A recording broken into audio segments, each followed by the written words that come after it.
Hi everybody. Today we have Mr. Vivek Atre, a high-flying bureaucrat, a sportsman, and an author. And today we meet him specially to discuss his latest book, Dubeji Bounces Back. Hi Vivekji. Hello, Balpreet. Okay, your bunny has moved on since the last 3 years, and now Dubeji bounces back. What is this whole thing about bouncing back and moving on? See, I'm a writer of humor. I write about young men who do funny things. Yeah. They have interesting escapades. So my first book was about moving on because it was Bunny Kapoor who was restless and he used to change his jobs. He used to get kind of satiated with what he'd done in a particular situation. And he decided it's time to move on. Maybe there was an escapade or something which got him into trouble. That was the reason why he moved on. Or maybe he was just satisfied now. Yeah. He also got into some friendships, relationships, and he had to move on from those. Yeah. So he kept moving on from one city to another in India, and that book was basically about a person who didn't really want to settle down in one particular situation. Right. Whereas Dubeji Bounces Back is humor again, but it's also got a message that you can bounce back from any situation. Right. There may be adversity, there may be trouble, but you can become a champion if you bounce back, if you have the will to do that. Is this whole thing about bouncing back coming from some personal experience of bouncing back? Well, yes. All of us go through experiences in life which set us back. Life is not smooth. And a smooth life, I think, cannot be a successful life, as a saint said. So to have a life which is full of bumps, full of speed breakers is normal. So then you have to bounce back each time you land in a pot of trouble. Yeah. And all of us do. It's not like I've had experiences which are unique.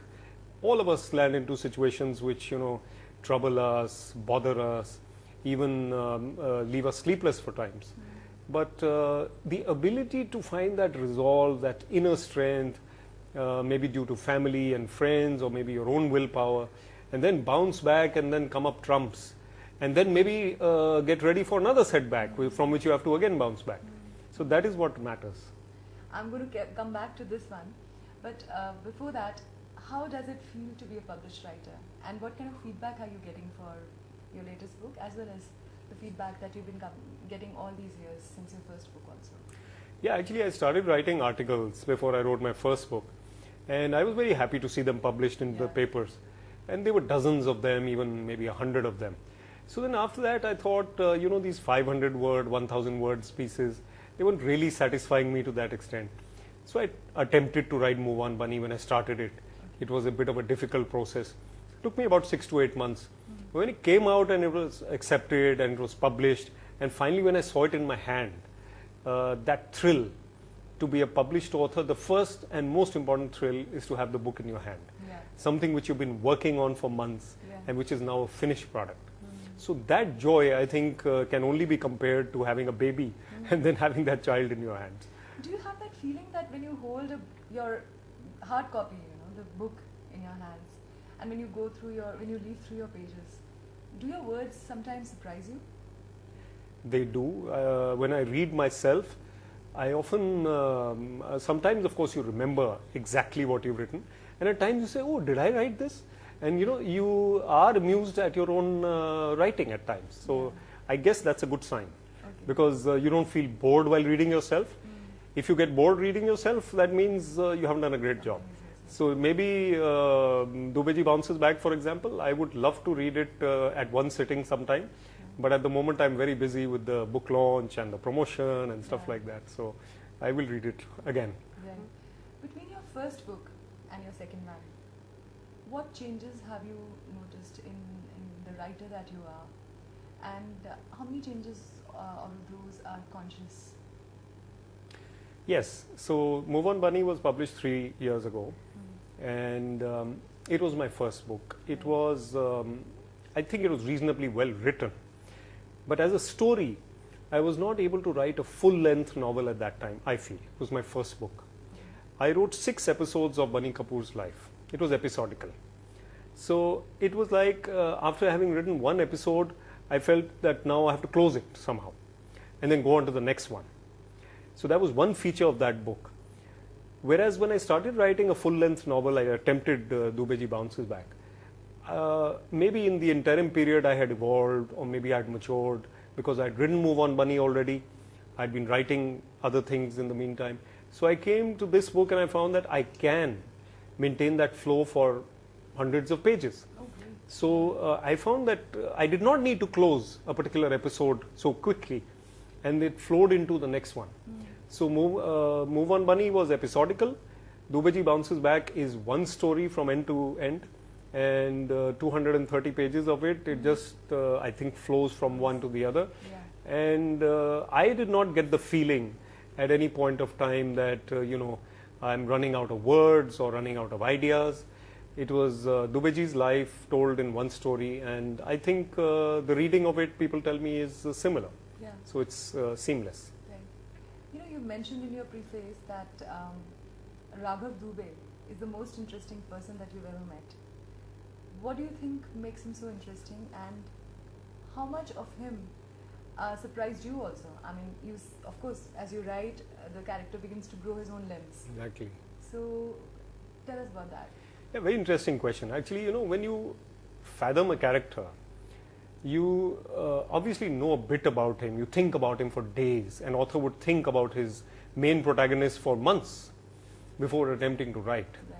So while you're in that thinking phase, you get certain ideas about the character, and then you kind of decide that, okay, he's going to be like this, he's going to have a mustache or not, he's going to speak like this or speak in another way, he's going to be thin or tall, or he's going to be portly and not so tall.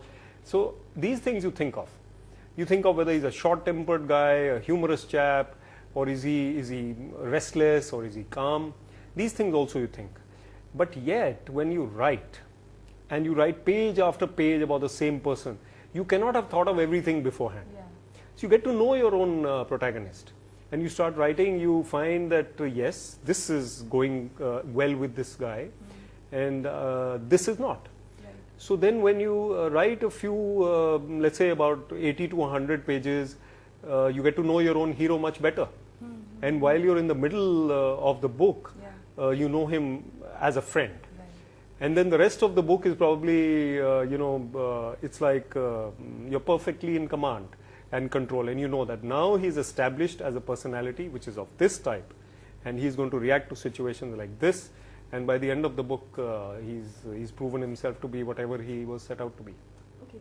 You just mentioned being in total command of your character and your book.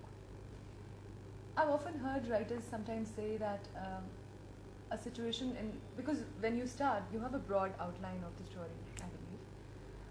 But when the book begins to travel along with you, situations sometimes surprise some writers.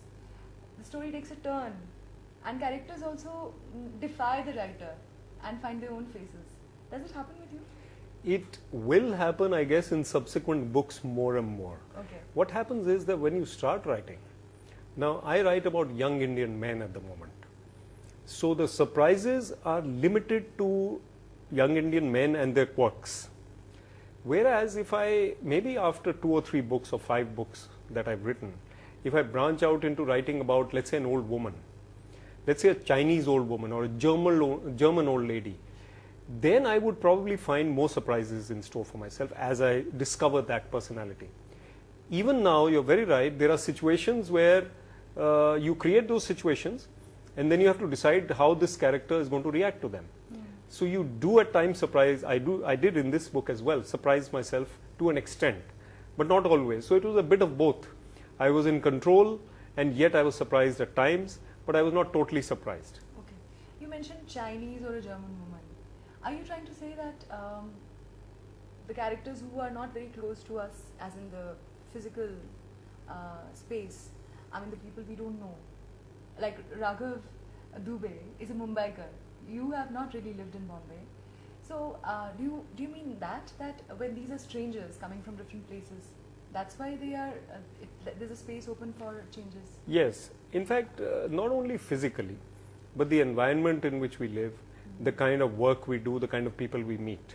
So maybe in the same city, like Chandigarh, we may have a portion of society which I'm not familiar with. So I may not be able to write about them. But I find that any writer does write about shades of his own experiences. Yeah. There has to be some experience which he has himself felt, Right. and then only he's writing. So a story which is even total imagination will have shades of his own life. So they may not be, I may not say that, okay, on this particular day, my birthday, when I was 21, this particular thing happened and it's there in this book. No, it's not like that.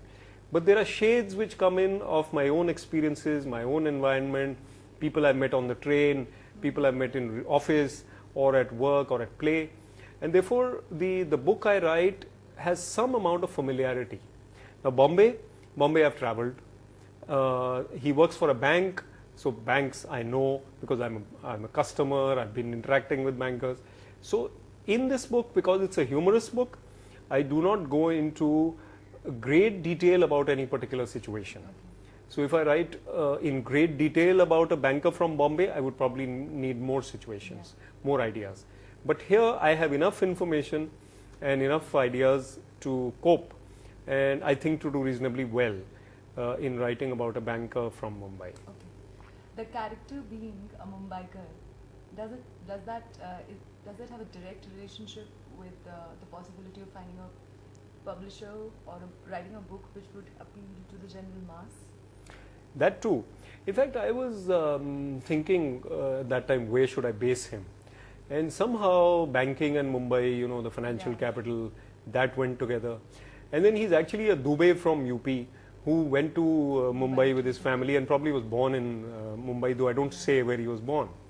But he has an uncle, Phulchand from UP, who keeps visiting him. And but that Bombay is a cosmopolitan place.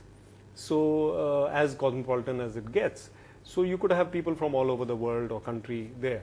So I think, and I've been to Bombay enough times, and I find that writing about a character from a larger city, probably yes, does get more appeal.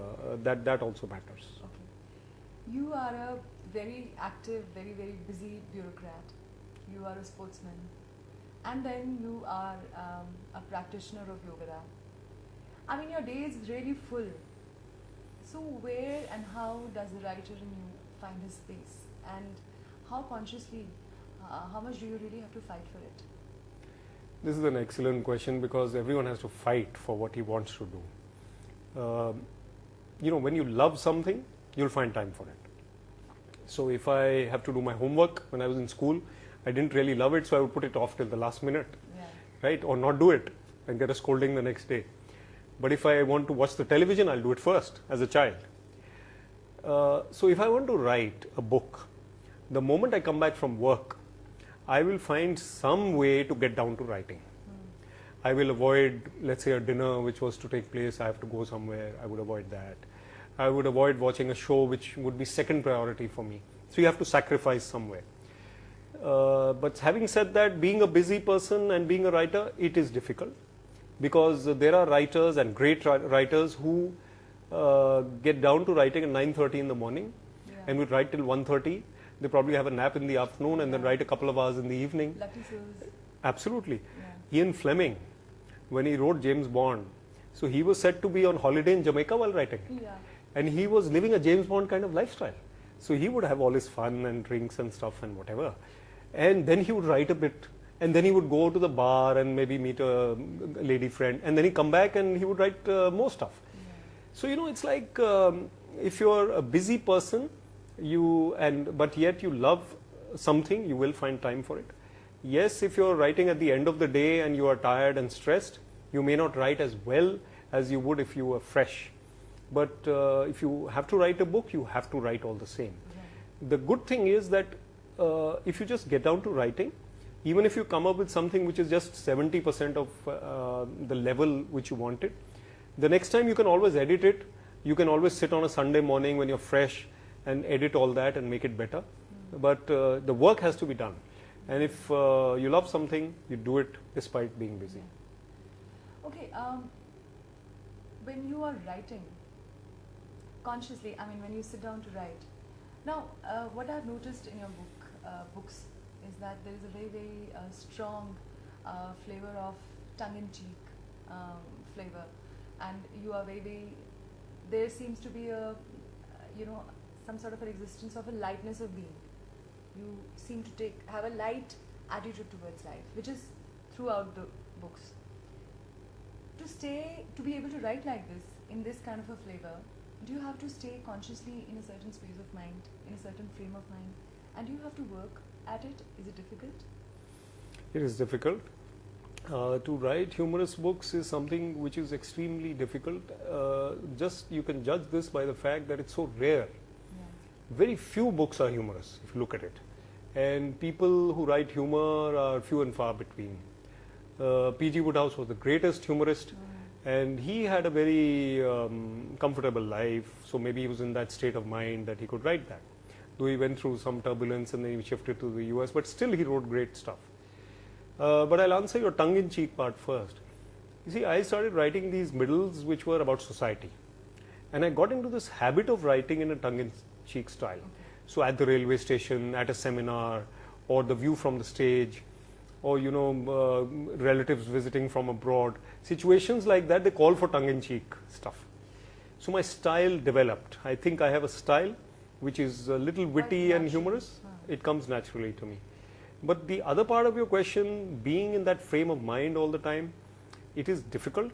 But yes, I am overall a positive, cheerful kind of person. And that's why I write cheerful stuff.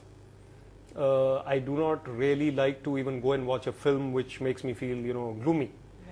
Sometimes I like films which on which you may feel like crying. They may be emotional films. That's fine. But if they are gory, gloomy, dark, I don't really like them. Same with books. So I would like to read cheerful books, watch cheerful films, and I write cheerful books. Yeah. So most of the time I am in that frame of mind, yes. And being a follower of spiritual paths also helps you in that. Despite what happens, you try and be cheerful. Yeah. What do you think are the tools of a writer? By now that you've been writing for some years, what do you think? What is your personal feeling about what are the prerequisites of good writing? And secondly, you just named P.G. Wodehouse, and I'm sure you are a voracious reader. Many writers say that I consciously try not to read too much because somewhere the authors that I really like, they trickle into my work. Does anything of this sort happen with you? Absolutely. Tools of a writer, these tools develop right from childhood. Because your vocabulary develops from childhood, your expression develops from childhood, the way you write sentences, the words you use, the verbosity which you develop, it cannot come overnight. You cannot develop it in 1 year or 6 months.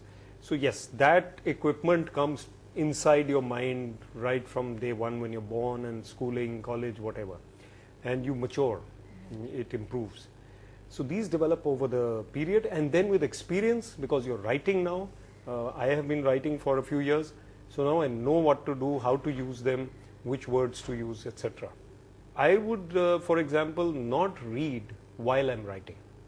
So if I'm writing for 7 months or 8 months, a particular book, I would not be reading books at the same time. That is also because I don't have time. Yeah. So whatever time I have, even if I'm traveling on the train or if I'm going to Delhi for a meeting, I'll sit in a cafe and write. I'm not reading.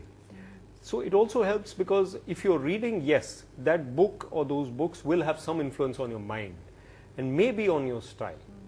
But I have been reading P.G. Wodehouse a lot. I've been reading Paramahansa Yogananda, he writes beautifully. I've been reading Agatha Christie, I've been reading others, I've been reading everything. They all have their own style. And I think I have my own style, but if at all it has been influenced by anyone, though I dare not say it, it has been influenced by Wodehouse's writing. Right. But can you explain that, have you thought about this, if you put your mind on this, where do you think do your words come and how do they really form themselves out in various permutations and combinations? Where do you think they come from? I think I have the happy knack of finding words which make an impact. So that way I write quickly. Okay. So for example, if I'm in a particular episode and I have that in my mind, it doesn't really take me long to replicate it on a piece of paper on my laptop. Right. And it really doesn't take time for me to get through that episode because I have those words coming very soon. So I hardly use a dictionary or a thesaurus. I very rarely right click to see alternative words on a computer. That's great. But I somehow have that set of words, and these come from different things, let me tell you. I've been an avid follower of sports.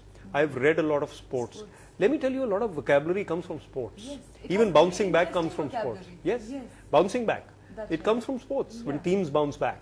Yeah. So it comes from there. Something else, rained out or something, it may come from sports as well. Yes. Then, being in government, you develop a certain different kind of vocabulary, a formal kind of vocabulary. So those words are also with me. Then I've been involved in various other activities. I've been interacting with other people. I've read a lot of stuff on The Economist, magazines like that, which Yeah. are fantastic, which are very full of excellent language. So you get a combination of sources for your tools, Right. and somehow they develop. Great. Vivekji, one of the most crucial questions for everybody who writes. How do you approach a publisher, and how do you make him say yes to you? You're absolutely right. It's the most crucial question. You may have written a wonderful piece Yeah. or a wonderful book, but to not get it published is something heartbreaking. Yeah. So a different skill is required now when you approach a publisher. Of course, one of the skills is in common with what you've written in your book, because you have to write a great email, firstly. Okay. So you have to write a wonderful letter. You attach your manuscript, or you attach a part of it or a synopsis, and you email it to as many publishers as you can. Okay. Sometimes those front letters, those covering letters which go with the email, Make a lot of difference. they do. And the title, even the title which you're going to send makes a lot of difference. Right. So these are tips, I think, which draw the publisher's attention. Because I find that my success rate in both the books, when I sent them off, initially getting publishers to write back to me was pretty high. Okay. So I happened to get a lot of offers that, yes, please send us your complete manuscript. And then I could luckily find one or two who were ready. But it is a long process. It may take 4 to 6 months at least Yeah. to find a publisher. They will take 2 to 3 months before they start reading it, because they have dozens, Too many hundreds of manuscripts manuscripts coming in.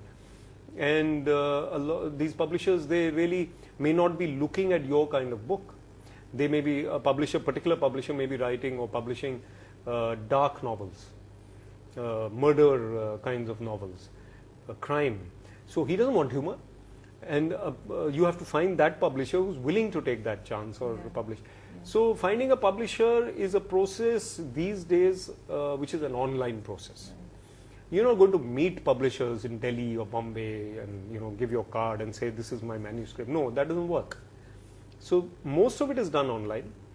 Once you have reached the final stage that they say, okay, we want to talk about this book, then you meet that person and then convince him. Even then you're not through until you sign an agreement with the publisher. These are some very, very handy and golden tips. I'm sure our readers are going to get a lot from that. Finally, before I ask my last question, what has writing given you? How has it helped you evolve as a human being also? And has it also been a part of your self-discovery? Yes, indeed. Actually, writing is the most creative form of expression that I know. I think everyone should be multidimensional. This is something which I've been talking at various levels. I've had a TED talk on being an all-rounder in life. So whatever you do in life, you have to have something outside that career, which is an outlet, which is a creative outlet. In my case, it is writing. In someone else's case, it may be music, it may be art, it may be sports. So it has to happen, something like that. Writing, in my view, is beautiful because you are expressing yourself Yeah. freely. And if I'm writing humor, I really don't have too many limitations either. Yeah. If I'm writing non-fiction and I'm writing about economics, for example, I have certain constraints. Whereas if I'm writing about a young man who's got a life, who's got a girlfriend, who's got interesting characters, he's got into trouble, there's no limit. My imagination can conjure up various kinds of characters, situations, provided they are acceptable within norms. I can do all that. And then to be able to write an episode like that gives you a lot of joy. Yeah. So writing definitely gives me joy. And I met Ruskin Bond once, and he said, the day I don't write, I feel grumpy. Yes. So I think I don't feel grumpy, but I feel I'm missing something Yeah. when I don't write. So it's very, very important for me Right. to be writing all the time. Right. Okay, you know, like Chetan Bhagat and all these people, the bestsellers, there are films being made on these books. So are you open to a film being made on Dubeji Bounces Back? Definitely. Or move on Bunny? Definitely. Both are filmy books. I mean, they are filmy books in the sense that I think and I hope that even after a film is made on one of them, the book will still be better. Okay. Everyone says that the book was better than the film. But still, they are subjects of interest to society. Yeah, why not? And is there any filmmaker which, if you think about Dubeji Bounces Back, do you think of, let's find out which director are you thinking? And have you put your mind on which actor can play Dubeji? I mean, Raghav Dubey. I think Ranbir Kapoor can play Raghav Yes. Dubey. Ranbir Yeah. Kapoor is a versatile actor. He's a brilliant actor. He's got a sense of humor. He's got a natural screen presence. Yes. And Dubeji is the kind of guy who initially is very meek, very shy, very introvertish, and later he goes on to be a champion of sorts. But it takes time. He has to transform himself. He meets the girl of his dreams, and he's tongue-tied. He doesn't know how to talk to her, Yeah. and she makes him feel very shy. But gradually he gets that confidence. Then he can't talk to his boss very confidently.